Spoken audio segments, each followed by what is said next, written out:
ನಾವು ಮೊದಲೇ ಹೇಳಿದ ಹಾಗೆ ಅಂದರೆ ಬದಿನಡಿಯಲ್ಲಿ ಮೂಲವಾಗಿ ವೈದ್ಯನಾಥನು ನೆಲೆ ನಿಂತಿರ್ತಾನೆ. ಮತ್ತು ಅರಸು ದೈವಗಳು ಹಾಗೆ ಹೇಳಿದಾಗೆ ಅವರು ಉದ್ಯಾವರದಿಂದ ಬಂದು ಕಾಪೆಟ್ಟು ಬೂಡು, ಅಂದರೆ ಅಲ್ಲಿ ಮೊದಲು ಜೈನರು ಇದ್ರು ಅಂತ ಹೇಳ್ತಾರೆ. ಕಾಪೆಟ್ಟು ಬೂಡು ಅಲ್ಲಿ ಮಲ್ಲಣ್ಣ ಅಂದರೆ ದೊಡ್ಡಣ್ಣ ಅಂತ ದೊಡ್ಡ ಅರಸುಗಳು ನಿಲ್ತಾರೆ. ಅಂದರೆ ಎಲ್ಲಿಯಣ್ಣ ಅಂತ ಇನ್ನೊಂದು ಅವರ ತಮ್ಮ, ಅವರು ಇಲ್ಲಿ ಮಿತ್ತಪಡುವಿನಲ್ಲಿ ಅವರು ನೆಲೆ ನಿಲ್ತಿರ್ತಾರೆ. ಅಂದರೆ ನಾವು ಪ್ರೀತಿಯಿಂದ ಇಲ್ಲಿ ಎಲ್ಲರೂ ಅದು ಚಿತ್ತೋಲು ಅಂತ ಹೇಳ್ತಾರೆ. ಅರಸುಗಳಿಗೆ ತುಂಬ ಹೆಸರು, ಚಿತ್ತೋಳು, ಎಲ್ಲಿಯಣ್ಣ, ಮಲ್ಲಣ್ಣ ಮತ್ತು ಅರಸು ದೈವಗಳು ಅಂತ ಈ ರೀತಿ ಕರೆಯುವುದು ಇಲ್ಲಿ ವಾಡಿಕೆ. ಹಾಗೆ ಮೊದಲೇ ಇಲ್ಲಿ ವೈದ್ಯನಾಥನು ನೆಲೆ ನಿಂತಿರುವುದರಿಂದ ಅರಸುಗಳಿಗೆ ಈ ರಾಜ್ಯದಲ್ಲಿ ನೆಲೆ ನಿಲ್ಬೇಕಂತ ಆಗುತ್ತೆ. ಸೊ ಅರಸು ದೈವಗಳಿಗೆ ಆಗ ಅರಸು ದೈವಗಳು ವೈದ್ಯನಾಥನನ್ನು ಭೇಟಿ ಮಾಡಿ ನಮಗೆ ಇಲ್ಲಿ ಒಂದು ಅಂದರೆ ನೆಲೆ ನಿಲ್ಲಲಿಕ್ಕೆ ಜಾಗ ಬೇಕು ಅಂತ ಹೇಳುವಾಗ ಆ ವೈದ್ಯನಾಥನು ಅವರ ಹತ್ರ ಒಡಂಬಡಿಕೆ ಮಾಡಿ ಅಂದರೆ ವೈದ್ಯನಾಥನಿಗೆ ನೋಡುವಾಗ ಗೊತ್ತಾಗ್ತದೆ ಇವರು ದೊಡ್ಡ ಒಂದು ದೈವಗಳು, ಇಲ್ಲಿ ನೆಲೆ ನಿಲ್ಬಹುದು ಅಂತ. ಮತ್ತೆ ವೈದ್ಯನಾಥ ಹತ್ರ ಅರಸು ದೈವಗಳು ಕೇಳ್ತಾರೆ. ಅಂದರೆ ಅರಸು ದೈವಗಳಿಗೆ ಎಲ್ಲ ಕಡೆ ಒಂದು ಇದು ಬೋಂಟೆದೆ ಇರೋ ಒಂದು ವಾಡಿಕೆ ಇದೆ, ಎಲ್ಲ ಬೇಟೆಯಾಡುವ. ಸೊ ಅದು ಅರಸು ಅಂದರೆ ದೊಡ್ಡ ದೈವಗಳೆಲ್ಲ. ಹಾಗೆ ಅವರು ಹೇಳ್ತಾರೆ ನಮಗೆ ಇಲ್ಲಿ ಬೇಟೆಯಾಡಬೇಕು, ಪ್ರಾಣಿಗಳಿಲ್ಲ, ನೀವು ಬೇಟೆಯಾಡಲಿಕ್ಕೆ ಪ್ರಾಣಿಗಳು ಬೇಕಂತ ಹೇಳಿದಾಗ ವೈದ್ಯನಾಥನು ಅವರನ್ನು ಪರೀಕ್ಷಿಸಲು ಇವರ ಶಕ್ತಿ ಎಷ್ಟಿದೆ ಅಂತ ಹೇಳಿ ಒಂದು ಮಾಯಕದ ಪಂಜೆಯನ್ನು ಅವರು ನಿರ್ಮಾಣ ಮಾಡ್ತಾರೆ, ಸೃಷ್ಟಿ ಮಾಡ್ತಾರೆ. ಪಂಜೆ ಅಂದ್ರೆ ಹಂದಿಯನ್ನು ಸೃಷ್ಟಿ ಮಾಡ್ತಾರೆ. ಹಾಗೆ ಇವರು ಮಾಯಕದ ಹಂದಿಯನ್ನು ಸೃಷ್ಟಿ ಮಾಡಿ ಅರಸು ದೈವಗಳು ಅದನ್ನು ಬೇಟೆಯಾಡಲಿಕ್ಕೆ ಬರ್ತಾರೆ. ಅಂದ್ರೆ ಅದ ಕಥೆ ಇದೆ, ಅಂದ್ರೆ ಅದು ಹೇಗೆ ಎಲ್ಲಿ ನಿಂತು ಬಾಣ ಬಿಡ್ತಾರೆ ಅಂತ ಹೇಳಿ. ಸೊ ಅವರು ಅಲ್ಲಿಂದ ಕಲ್ಲಕೇರಿ ಮತ್ತೆ ಗೋಲಿದಡಿ ಅಲ್ಲಿಂದೆಲ್ಲ ಬಾಣ ಬಿಟ್ಟರು ಈ ಹಂದಿ ಸಿಗುವುದಿಲ್ಲ. ಅವರು ಕೊನೆಗೆ ಇಲ್ಲಿ ಅಶ್ವತ್ಥ ಕಡೆ ಹತ್ರ ಅದಕ್ಕೆ ಬಾಣ ಬಿಟ್ಟು ಅದನ್ನು ಜಯಿಸ್ತಾರೆ. ಅದು ಬಂದು ಈ ಕ್ಷೇತ್ರ, ಅಂದ್ರೆ ಇದು ದೊಡ್ಡ ಒಂದು ಚೀಮುಲ್ಲೆಬಲ್ ಅಂತ ಹೇಳ್ತಾರೆ. ಇಲ್ಲಿ ಬಂದು ಆ ಹಂದಿ ಬಿದ್ದಿತ್ತು ಅಂತ ಹೇಳ್ತಾರೆ. ಅನಂತರ ಅವರು ಇಲ್ಲಿ ನೆಲೆ ನಿಲ್ಬೇಕು ಅಂತ ಅವರಿಗೆ ಆಮೇಲೆ ಕತೆ, ಅಂದ್ರೆ ಅವಳು ಇಲ್ಲಿ ಆ ಹಂದಿ ಬಿದ್ದ ಜಾಗದಲ್ಲಿ ನೆಲೆ ನಿಂತರು ಅಂತ ಒಂದು ಕತೆ. ಮತ್ತೆ ಅಲ್ಲಿ ಇದು ಮಾಡುವಾಗ ಅಂದ್ರೆ ಅದೇ ಅಸ್ತಮಗ ಉದಿಪುಗು ಮಾಡ ಅಸ್ತಮಗ ಸಾನ ಅಂತ ಹೇಳಿ ಕುಲ್ಲಿಪಟ್ಟೆ ನಡಪಿಪಟ್ಟೆ ಇಂಕ್ಲೇಕೆ ಕುಲ್ಲಿಪಟ್ಟ ನಿಕ್ಕಿಂದ ಅಂತ ಹೇಳಿ ವೈದ್ಯನಾಥನನ್ನು ಇಲ್ಲಿ ಪ್ರಧಾನ ದೈವವನ್ನಾಗಿ ಮಾಡಿ ಅರಸು ದೈವಗಳು ಸ್ವತಂತ್ರ ದೈವಗಳಾಗಿ ಇಲ್ಲಿ ನೆಲೆ ನಿಲ್ತಾರೆ. ಈಗ ಈ ಕ್ಷೇತ್ರಕ್ಕೆ ಯಾರಾದ್ರೂ ಬರ್ಬೇಕು, ದರ್ಶನ ಪಡಿಬೇಕಂತ ಯಾವ ಸಮಯದಲ್ಲಿ ಬರ್ಬೇಕಾಗತ್ತೆ ಇಲ್ಲಿ? ಅಂದ್ರೆ ವರ್ಷಕ್ಕೆ 12 ಸಂಕ್ರಮಣ ಇದೆ.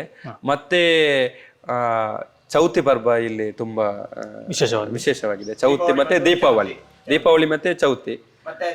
ಅಲ್ಲಿ ಇನ್ನೊಂದು ದೊಂಪದ ಬಲಿ ಅಂತ ಒಂದು ಸೇವೆ ಆಗ್ತದೆ. ಅಂದ್ರೆ ನಾವು ಒಂದು ಕುಂಜ ತೋಟ ಅಂತ ಹೇಳಿದ್ವಿ, ಅದೇ ಪ್ರಕಾರ ಇಲ್ಲಿ ಗಡ್ಡಿಪಾಡು ಜಾಗಲ್ಲಿ ಒಂದು ಕೋಣಿಮಾರ ಅಂತ ಪ್ರದೇಶ ಇದೆ. ಅಲ್ಲಿ ಕಾಪೆಟ್ಟುಗುತ್ತುವಿನಿಂದ ಭಂಡಾರ ಇಲ್ಲಿಗೆ ಬಂದು ಇಲ್ಲಿಂದ ಮತ್ತೆ ಮಾನೆಚ್ಚಿಲ್ನಲ್ಲಿ ಭಂಡಾರ ಅಲ್ಲಿ ಕೋಣಿಮಾರಿಗೆ ಹೋಗಿ.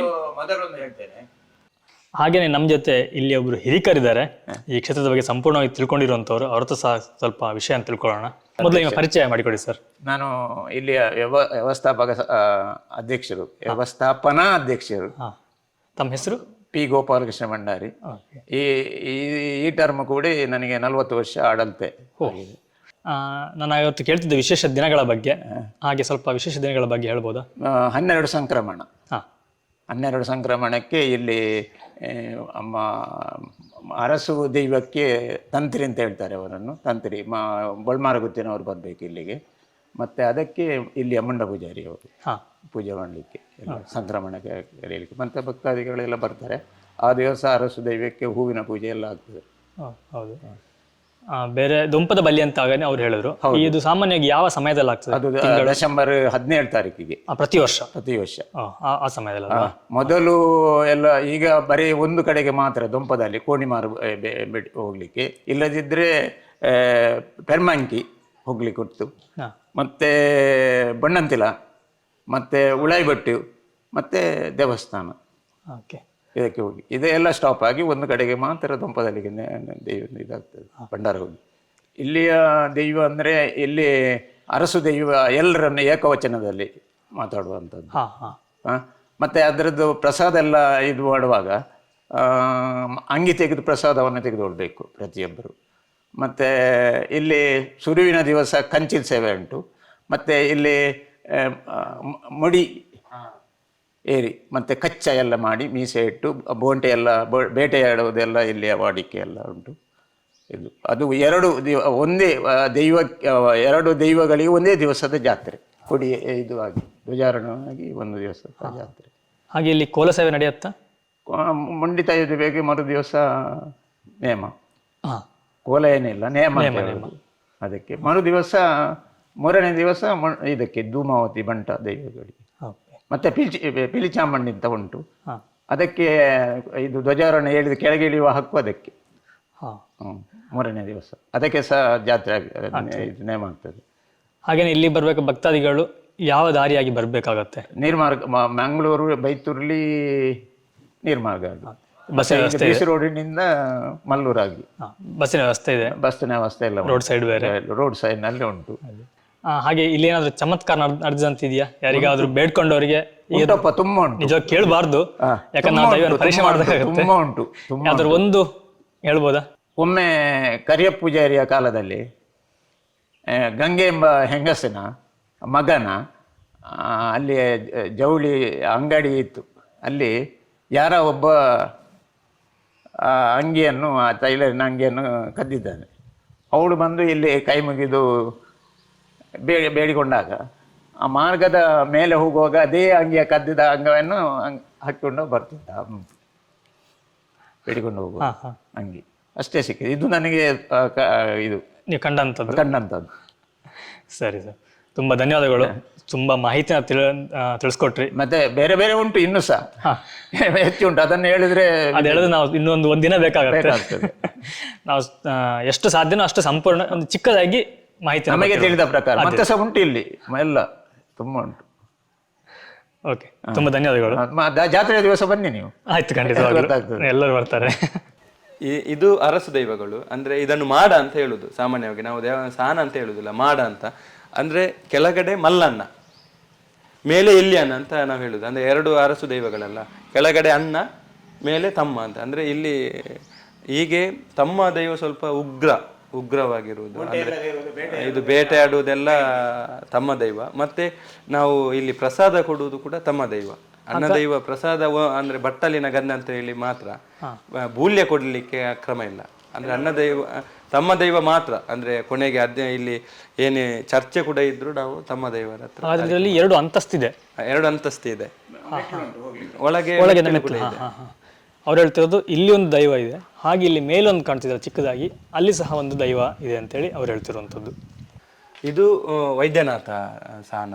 ವೈದ್ಯನಾಥ ಅಂದ್ರೆ ಇದಕ್ಕೆ ತುಂಬಾ ಹೆಸರಿಂದ ಕರೀತಾರೆ. ವೈದ್ಯನಾಥ, ಮತ್ತೆ ಮುಡದಾಯ, ಮುಂಡಿತಾಯ, ತುಳುವಿನಲ್ಲಿ ಮುಡದಾಯ ಅಂತ ಹೇಳುದು.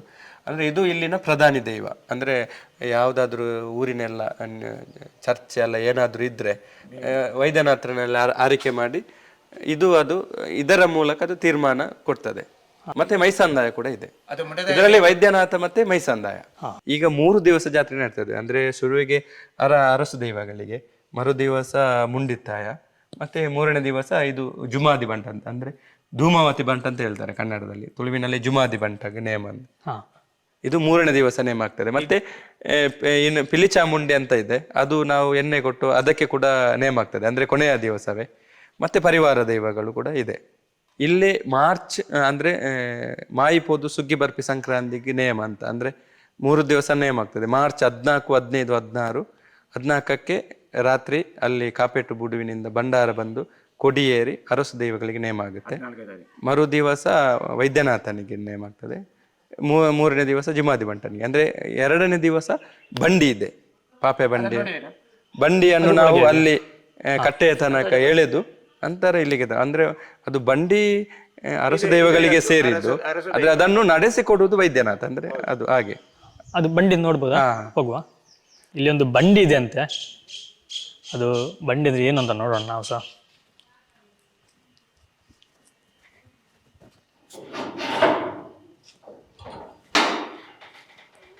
ನೋಡಿ, ಇದೇ ಬಂಡಿ. ನಾವು ಬಂಡಿ ಅಂತಂದ್ರೆ ನಾವು ರಥ ಅಂತ ಸಹ ಹೇಳ್ಬೋದು. ಈ ರಥದಲ್ಲಿ ಕೂತು ದೈವ ಇಲ್ಲಿ ಸವಾರಿ ಹೋಗುವಂತಹ ಒಂದು ಕ್ರಮ, ಇದ್ರ ಬಗ್ಗೆ ಸ್ವಲ್ಪ ಹೇಳಿ. ಇದು ಮೇಲೆ ಇರುವುದು ಅರಸು ದೈವಗಳು. ಸೊ ಬಂಡಿ ನಿಜವಾಗಿಯೂ ಅರಸು ದೈವಗಳಿಗೆ ಅಂತ, ಅರಸು ದೈವಗಳಿಗೆ. ಆದ್ರೆ ಅದನ್ನು ಮರು ದಿವಸ ನಡೆಸಿಕೊಡುವುದು ವೈದ್ಯನಾಥ. ಅಂದ್ರೆ ಅರಸು ದೈವಗಳ ಅಪ್ಪನೆಯನ್ನು ಪಡೆದು ಮತ್ತೆ ಅದು ಬಂಡಿಯನ್ನು ಎಳೆಯುವಂತ ಕ್ರಮ ಇದೆ ಇಲ್ಲಿ. ಅಲ್ಲಿ ಕಟ್ಟೆ ತನಕ ಹೋಗಿ ದೀಪಾರಾಧನೆಯನ್ನೆಲ್ಲ ಪಡೆದು ಮತ್ತೆ ಹಿಂದಿರುಗಿಸಿ ಇಲ್ಲಿಗೆ ಬರುದು. ಇದು ಹೊಸ ಬಂಡಿ ಆ್ಯಕ್ಚುಲಿ, ನಮಗೆ ಒಂದು ರೀಸೆಂಟಾಗಿ ಹಿಂದೆ 1 ವರ್ಷದ ಹಿಂದೆ ಮಾಡಿದ್ದಷ್ಟೇ. ಇದರ ಮುಂಚೆ ಒಂದು 400-500 ವರ್ಷದ ಒಂದು ಇತಿಹಾಸದ ಒಂದು ಬಂಡಿ ಇತ್ತು. ಅದು ನಾವು ಇಲ್ಲಿ ಪಿಲಿಕುಳ ನಿಸರ್ಗಧಾಮಕ್ಕೆ ಕೊಟ್ಟಿದ್ದೇವೆ, ಅಲ್ಲಿ ವಸ್ತು ಸಂಗ್ರಹಾಲಯಕ್ಕೆ. ಅಲ್ಲಿ ಹೋದ್ರೆ ನೋಡ್ಬೋದು. ಇದು ನಂತರ ಇತ್ತೀಚೆಗೆ ಮಾಡಿದಂಥ ಒಂದು ರಥ. ಹಾಗೆಯೇ ದೈವ ಅಂತಂದರೆ ಒಂದು ಭಂಡಾರ ಮನೆ ಅಂತಿರುತ್ತೆ. ನಾವು ಇವತ್ತು ಆ ಭಂಡಾರ ಮನೆಯನ್ನು ಸಹ ನೋಡೋಣ. ಆ್ಯಕ್ಚುಲಿ ದೇವಸ್ಥಾನದ ಹಿಂಭಾಗದಲ್ಲಿರುವಂಥದ್ದು ಭಂಡಾರ ಮನೆ. ಅಲ್ಲಿಗೆ ಸಹ ಹೋಗಿ ಆ ಭಂಡಾರ ಮನೆಯನ್ನು ಸಹ ನಾವು ನೋಡ್ಕೊಂಬರೋಣ. ಇವರು ಇಲ್ಲಿಯ ಹಿರಿಕರು, ಹಾಗೆಯೇ ಈ ದೈವಸ್ಥಾನದ ಪೂಜೆಯನ್ನು ಮಾಡುವಂಥವ್ರು ಇವರು. ನಮಸ್ತೆ, ಎಂಚಲ್ಲಾರು ತಂದೆ ಅಜ್ಜಿ. ಹಾಗೆ ಇವರ ತಂದೆ ಕೂಡ ಹೌದು. ಇವರು ಇಲ್ಲಿನ ಮುಡದಾಯ ಪೂಜಾರಿ, ಸೇವೆ ಮಾಡಲಿಕ್ಕೆ ದರ್ಶನ ಎಲ್ಲ ಇವರೇ. ಅಂದ್ರೆ 2ಕ್ಕೆ ಇದೆ, ಅಂದ್ರೆ ಒಬ್ಬರಿಗೆ ಎಣ್ಣೆ ಕೊಟ್ಟು ಅವರು ಇಬ್ಬರಿಗೆ ದೈವಗಳಿಗೆ ನಿಲ್ಲುವಂತ ಪರಿಪಾಠ ಇದೆ. ಅಂದ್ರೆ ಅರಸು ದೈವಗಳಿಗೆ ಮತ್ತೆ ಮುಡದಾಯ ದೇವರಿಗೆ 2ಕ್ಕೂ ಇವರೇ ಇಲ್ಲಿ ಸೇವೆಯನ್ನು ಮಾಡುದು. ಅಂದ್ರೆ ಇವರ ತಲೆಮಾರಿಗೆ 7-8 ಜನ ಆಗಿ ಈಗ ಇವರಿದ್ದಾರೆ. ಮುಂಡ ಪೂಜಾರಿ ಅಂತ, ಮುಂಡ ವೈದ್ಯನ ಮಗಳಂತ ಹೇಳಿದ್ನಲ್ಲ, ಸೊ ಆ ಸರ್ನೇಮ್ ಅನ್ನು ಎಲ್ಲರಿಗೂ ಇಟ್ಟಿದ್ದಾರೆ. ಅಂದ್ರೆ ಇಲ್ಲಿ 2 ಇದೆ, ಒಂದು ಪೂಜಾರಿ ಮತ್ತೆ ಒಂದು ಮಾನಾದಿಗೆ ಪೂಜಾರಿ, ಅಂದ್ರೆ ಮೂಲ್ಯ ಪೂಜಾರಿ ಅಂತ. ಅವರಿಗೆ ಸರ್ನೇಮ್ ಆಗಿ ಅಂತ ಕರೆಯುದು ದೈವ. ಮತ್ತೆ ಇಲ್ಲಿ ಪ್ರಥಮ ಪೂಜಾರಿ ಸೇವೆಯನ್ನು ಯಾರು ಅಂದ್ರೆ ನಮ್ಮ ಸೇವೆ ಕರ್ಪುಣಕು ಅಂತ ರಕ್ಲೇನು ಮುಂಡ ಪೂಜಾರಿ ಅಂತ ಅವರಿಗೆ ಸರ್ನೇಮ್ ಕೊಡುದು. ಈಗ ಇವರ ಹೆಸರು ಭೋಜ, ಅವರಿಗೆ ಸರ್ನೇಮ್ ಆಗಿ ಮುಂಡ ಪೂಜಾರಿ. ಈಗ ಮಾನ್ಯ ಅಂದ್ರೆ ಮೂಲ್ಯಾದಿ ಪೂಜಾರಿಯನ್ನು ಅವರಿಗೆ ಸರ್ನೇಮ್ ಅಂತ ಪೂಜಾರಿ ಅಂತ ಕರೆಯುದು.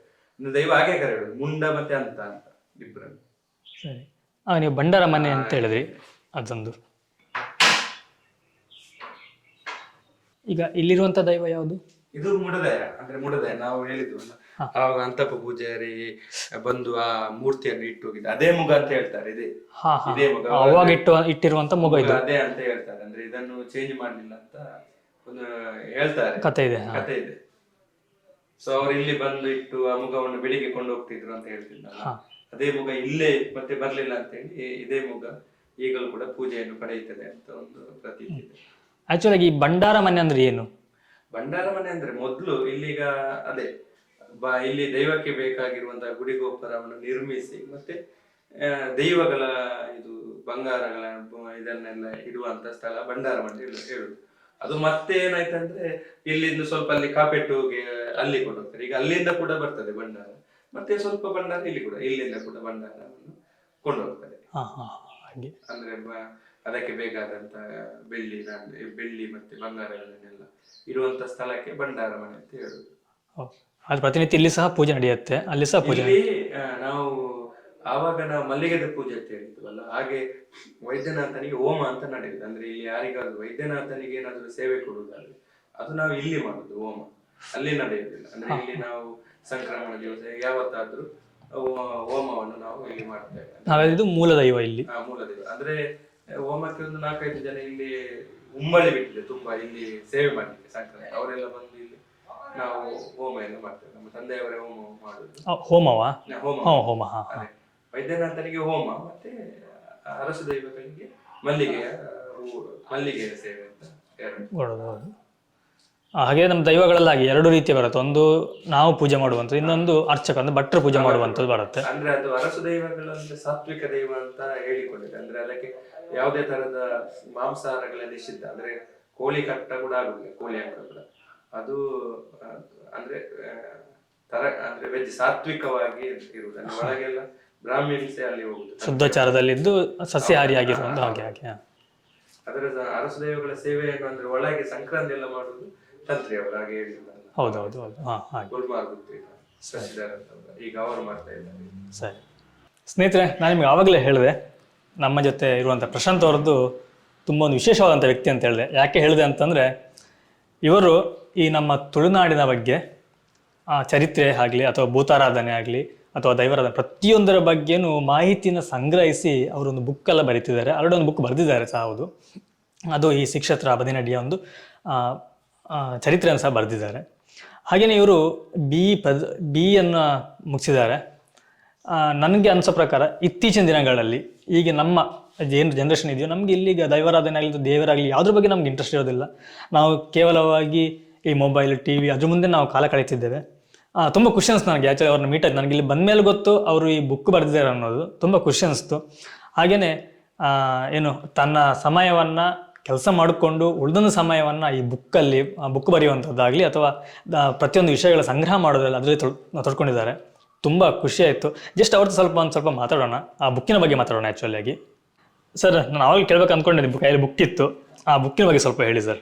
ಇದು ಆಕ್ಚುಲಿ ಮೊದಲಿಗೆ ಯಾವುದೇ ಪದವಿಗೋಸ್ಕರ ಮಾಡಿದಂತ ಬುಕ್ ಅಲ್ಲ. ನಾವು ಅಂದ್ರೆ ಇಲ್ಲಿ ಒಂದು ಕ್ಷೇತ್ರದ ಪರಿಚಯ ಅಂದ್ರೆ ಡಾಕ್ಯುಮೆಂಟರಿ ಆಗಿ ಅದೊಂದು ನೆಕ್ಸ್ಟ್ ಇನ್ನೂ ಜನರೇಷನ್ಗೆ ಒಂದು ಕೊಂಡೋಗ್ಬೇಕಲ್ಲ. ಅಂದ್ರೆ ಇದರ ಕಟ್ಟುಗಳೆಲ್ಲ ಇನ್ನು ಯಾರಿಗೂ ಗೊತ್ತಿರುವುದಿಲ್ಲ. ಆ ಕಾರಣಕ್ಕೋಸ್ಕರ ಅದೊಂದು ಡಾಕ್ಯುಮೆಂಟರಿ ರೀತಿಯಲ್ಲಿ ಒಂದು ಬುಕ್ ಅನ್ನು ನಾವು ಸಂಗ್ರಹಿಸಿದ್ವಿ. ಅಂದ್ರೆ ಇದಕ್ಕೆಲ್ಲ ಸಹಾಯ ಮಾಡಿದ್ದಾರೆ ಈ ಬುಕ್ ಮಾಡ್ಲಿಕ್ಕೆ. ಅಂದ್ರೆ ಮೊದಲೆಲ್ಲ ಕೆಲವು ಅಂದ್ರೆ ಪ್ರಶಾಂತ್ ರಾಮ್ ಕೊಟ್ಟಾರಿ ಅವರು ಕೂಡ ಒಂದು ಬುಕ್ ಬರೆದಿದ್ದಾರೆ. ಅವ್ರ ಪಾರ್ದನೆ ಎಲ್ಲ ಕೆಲವು ಪುಸ್ತಕಗಳಿಂದೆಲ್ಲ ತೆಗೆದು ಒಟ್ಟಾರೆ ಒಂದು ಸಂಗ್ರಹ ಮಾಡಿ ಒಂದು ಬುಕ್ ಮಾಡಿದ್ದೇವೆ. ಅಂದ್ರೆ ನಾನು ತುಂಬಾ ಸಣ್ಣ ಅಂದ್ರೆ 24 years ಅಲ್ಲಿ ಬುಕ್ ಬರೆದದ್ದು. ಇಂಜಿನಿಯರಿಂಗ್ ಫೈನಲ್ ಇಯರ್ ಅಲ್ಲಿ ಇರುವಾಗ 2016 ಅಲ್ಲಿ ಈ ಬುಕ್ ಅಂದ್ರೆ ಇಲ್ಲಿನ ಬ್ರಹ್ಮಕಲಶೋತ್ಸವ ದಿವಸದದ್ದು ಇದು ಬಿಡುಗಡೆ ಆಗಿದೆ. ಎಷ್ಟು ವರ್ಷ ಆಯ್ತಾ ಬರ್ದಿ? ಬುಕ್ ಬರೆಯೋದು 16 ಅಂದ್ರೆ 6 years ಆಯ್ತು. 6 year ಆಯ್ತು. ಓಕೆ. ಈ ಬುಕ್ ನೀವು ಸೇಲ್ ಮಾಡ್ತಾ ಇದ್ದೀರಿ ಹೇಗೆ? ಈ ಬುಕ್ ಅನ್ನು ನಾವು ಅಂದ್ರೆ ಸೇಲ್ ಮಾಡ್ತಾ ಇದ್ದೀರಾ? ₹100 ಆಗಿ ಒಂದು ಬುಕ್ ಗೆ ಇಟ್ಟು ನಾವು ಸೇಲ್ ಮಾಡ್ತಾ ಇದ್ದೀವಿ. ಈಗ ಯಾರಾದ್ರೂ ಬೇಕು ಅಂತ ಹೇಳಿದ್ರೆ ಕಳಿಸ್ಕೊಡ್ತೀರಿ? ಕಳಿಸ್ಕೊಡ್ತೀರಿ. ನಿಮ್ಮೊಂದು ಕಾಂಟ್ಯಾಕ್ಟ್ ನಂಬರ್ ಕೊಡ್ಬೋದಾ? ಒಂದು ಕಾಂಟ್ಯಾಕ್ಟ್ ನಂಬರ್ ಹೇಳ್ಬಿಡಿ ಹಾಗೆ. 9632104861. ಈ ನಂಬರಿಗೆ ಕಾಲ್ ಮಾಡಿ ಬುಕ್ ಅನ್ನು ಮಾಡ್ಕೋಬಹುದು. ಹಾಗೆ ಒಂದು ವೇಳೆ ಇಲ್ಲಿ ಸೇವೆಗಳೇನಾದ್ರ ಬಗ್ಗೆ ಮಾಹಿತಿ ಬೇಕು ಅಂತಂದ್ರೆ ಅಥವಾ ಯಾರಿಗಾದ್ರು ಬರಬೇಕು ಅಂತಂದ್ರೆ ಯಾರನ್ನ ಕಾಂಟ್ಯಾಕ್ಟ್ ಮಾಡಬಹುದು? ಅದು ನನಗೂ ಕಾಂಟ್ಯಾಕ್ಟ್ ಮಾಡಿದ್ರೆ ಆಗ್ತದೆ. ನಾವು ಮನೆಯಲ್ಲೇ ಇರುವುದು. ಖಂಡಿತವಾಗಿ ಹೇಳ್ತೇವೆ. ಓಕೆ. ಅವ್ರದ್ದು ವರ್ಕ್ ಫ್ರಮ್ ಹೋಮ್, ಹಾಗಾಗಿ ಅವ್ರಿಗೆ ಸ್ವಲ್ಪ ತುಂಬ ಹೆಲ್ಪ್ ಆಗ್ತಿದೆ ಈ ವರ್ಕ್ ಫ್ರಮ್ ಹೋಮ್ ಒಂದು ಕಾನ್ಸೆಪ್ಟಿಂದ. ಯಾಕಂದ್ರೆ ತನ್ನ ಹತ್ರ ಇರುವಂಥ ಕ್ಷೇತ್ರ ಒಂದ್ಸಲ ನೋಡ್ಕೋಬಹುದು ಅವರ ಬುಕ್ಕಿನ ಬಗ್ಗೆ. ಆಗ ನಿಮ್ಮ ಕನಸು ಏನಾದ್ರು ಇದೆಯಾ? ಅದು ಮುಖ್ಯವಾಗಿ ಕೇಳಬೇಕಾಗುತ್ತೆ. ಕನಸಂದ್ರೆ ಅದೇ, ನಾವು ಸಣ್ಣವರಿಂದಲೂ ದೈವಾರಾಧನೆ ಎಲ್ಲ ನೋಡಿಕೊಂಡು ಬೆಳೆದವರು. ಅಂದರೆ ಅದರ ಬಗ್ಗೆ ತುಂಬ ಒಂದು ಮೋಹ, ಆ ದೇವರಗಳ ಬಗ್ಗೆ. ಹಾಗೆ ನೋಡಬೇಕು ಒಂದು ಅಂದರೆ ದೇವರದ್ದೆಲ್ಲ ಡಾಕ್ಯುಮೆಂಟರಿ ಇನ್ನು ಮಾಡಲಿಕ್ಕೆ ಬೇರೆ ಅಂದರೆ ಆ ಕೆಲಸ ಸಿಕ್ಕಿದ್ರೆ ಖಂಡಿತವಾಗಿ ಮಾಡ್ತೇನೆ ಅಂತ ಆ ರೀತಿ ಒಂದು ಕನಸಿದೆ ಅಷ್ಟೇ. ಇನ್ನು ಬೇರೆ ಬುಕ್ ಬರೆಯುವಂಥದ್ದು ಏನಾದ್ರು ಇದೆಯಾ ಅಥವಾ ಯಾವುದಾದ್ರು ಕ್ಷೇತ್ರದ ಬಗ್ಗೆ? ಅದೇ ಸದ್ಯಕ್ಕಿಲ್ಲ. ಯಾವುದಾದ್ರೂ ಒಂದು ದೇವಸ್ಥಾನದ ಬಗ್ಗೆ ಅಂದರೆ ತುಂಬ ಖುಷಿ ಆದರೆ ಮತ್ತೆ ಒಂದು ಬರೆಯುವಂಥದ್ದು ಮನಸ್ಸಾದರೆ ಖಂಡಿತವಾಗಿ ಬರೆಯುತ್ತೆ. ನೀವು ಏನು ಕೆಲಸ ಮಾಡ್ತೀರಿ ಕೇಳ್ಬೋದಾ? ನಾವೀಗ IT ಯಲ್ಲಿದ್ದೇನೆ. ಬ್ಯಾಂಗ್ಳೂರಲ್ಲಿ ಕೆಲಸ ಮಾಡೋದು. ಈಗ ವರ್ಕ್ ಫ್ರಮ್ ಹೋಮ್ ಆಗಿ ಮನೆಯಲ್ಲಿದ್ದೇನೆ 2 ವರ್ಷದಿಂದ. ಕಲಿತದ್ದು ಇಲ್ಲಿ ಕೆನರಾ ಇಂಜಿನಿಯರಿಂಗ್ ಕಾಲೇಜಲ್ಲಿ. ಓಕೆ, ತುಂಬ ಧನ್ಯವಾದಗಳು. ನಿಮಗೂ ಕೂಡ. ಚಿಕ್ಕ ವಯಸ್ಸಿನಲ್ಲಿ ಇಷ್ಟೊಂದು ವಿಷಯ ತಿಳ್ಕೊಂಡಿದ್ದೀರಿ. ಇಲ್ಲ, ನಾವೇನು ತಿಳ್ಕೊಂಡಿಲ್ಲ, ನಾವು ಈಗ ಕೇಳಿ ತಿಳ್ಕೊಳ್ತಿದ್ದೀವಿ.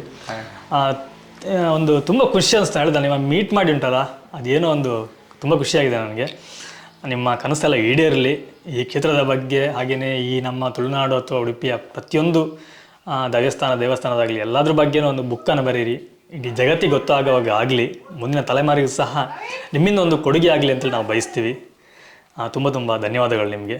ನಿಮಗೂ ಕೂಡ ತುಂಬ ಥ್ಯಾಂಕ್ಸ್. ಯಾಕಂದರೆ ಈ ಕ್ಷೇತ್ರದ ಒಂದು ಸಣ್ಣ ಕ್ಷೇತ್ರ ಇದು, ಇದರ ಬಗ್ಗೆ ಬಂದು ಯೂಟ್ಯೂಬಲ್ಲಿ ಆಗ್ತೀರಂದರೆ ತುಂಬ ಖುಷಿ ಆಯಿತು ನಮಗೆ ಕೂಡ. Thank you.